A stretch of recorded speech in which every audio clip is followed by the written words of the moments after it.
ہر قسم کے مجرب اور پرتاثیر وظائف کے لیے اذکار آمین چینل کو سبسکرائب کریں اور اگر ویڈیو اچھی لگے تو لائک اور شیئر کریں۔ السلام علیکم ورحمۃ اللہ وبرکاتہ۔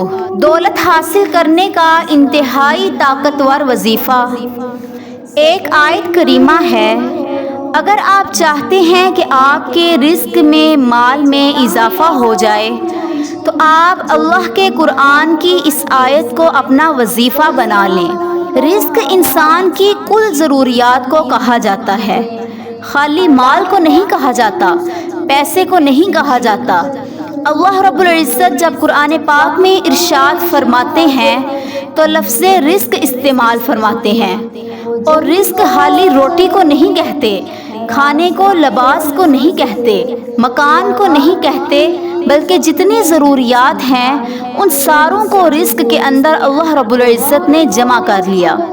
لفظ رزق جب بولا جاتا ہے تو قرآن پاک کی زبان میں اس کا معنی یہ ہوتا ہے کہ انسان کی کل ضرورت۔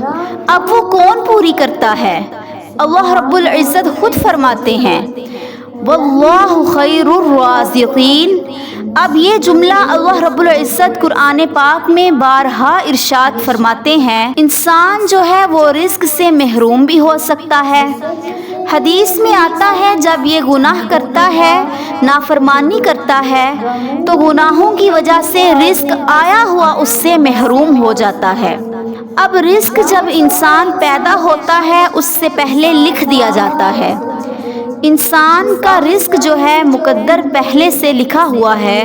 اب رزق کس کو کتنا ملنا ہے یہ تقدیر میں ہے، لیکن فرمایا رزق انسان کو ایسے تلاش کرتا ہے۔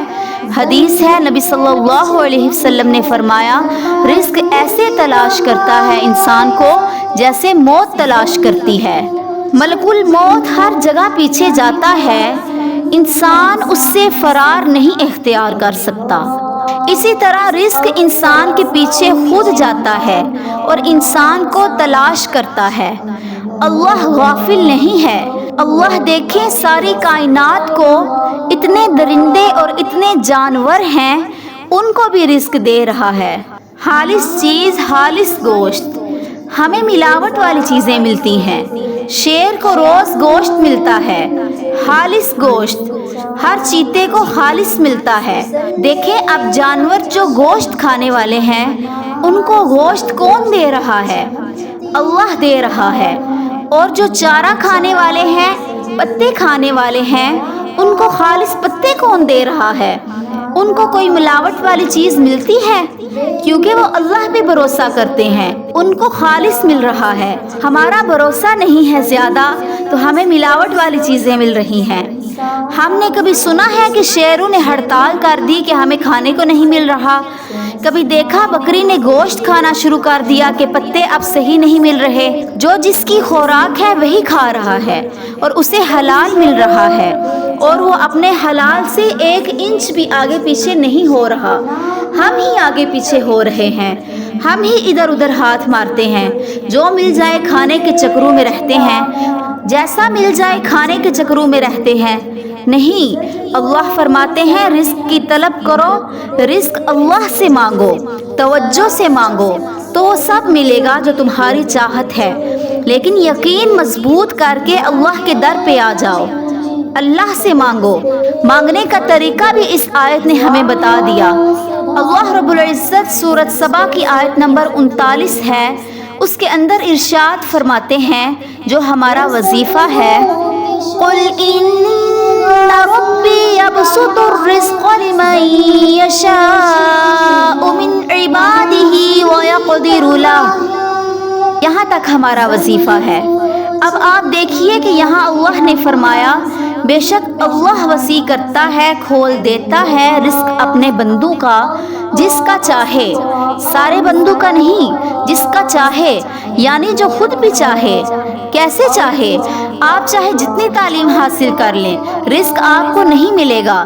چاہے آپ جتنا ہنر سیکھ لیں رزق نہیں ملے گا جب تک آپ اللہ سے تعلق مضبوط نہیں کریں گے۔ ویسے تو مل جائے گا، کھانے کے لیے تو مل جاتا ہے سب کو، لیکن عزت والا رزق ملے گا، وافر ملے گا، شان کے ساتھ ملے گا۔ اب صحابہ کرام کو اللہ نے بہت دیا، وہ تو آپ نے پہلے کی باتیں سنی نا کہ پیٹ میں پتھر باندھے، لیکن بعد میں عبداللہ بن عمرو بن عاص رضی اللہ تعالی عنہ کے 10,000 غلام تھے، نوکر تھے۔ عبداللہ بن عمر رضی اللہ تعالی کے خود 1,000 نوکر تھے۔ حسین رضی اللہ تعالی عنہ کے پاس بے شمار تعداد نوکروں کی تھی، غلام تھے، وہ نوکر نہیں تھے کہ تنخواہ پہ تھے، وہ غلام خریدے ہوئے ہزاروں کی تعداد میں تھے۔ اللہ نے رزق کی ان پر فتوحات کی۔ ہم سمجھتے ہیں کہ اسلام کے ساتھ جڑیں گے تو رزق ہی نہیں ملے گا، دولت ہی نہیں ملے گی، غربت ہی آئے گی، بھیک ہی مانگیں گے، چندہ ہی مانگیں گے، زکوٰۃ فطرانہ ہی مانگیں گے۔ نہیں، یہ آپ کی اپنی سوچ ہے خالی۔ صحابہ کرام کے زمانے میں امام ابو حنیفہ کے پاس نوکروں کی قطاریں ہوا کرتی تھی۔ ہمیں تو پتہ ہی نہیں ہمارے مسلمانوں کو، ہم سمجھتے ہیں قرآن کے ساتھ جڑیں گے، دین کے ساتھ جڑیں گے، زیادہ نماز پڑھیں گے تو ہم بس غربت میں ہی رہیں گے۔ نہیں، ایسا نہیں ہے۔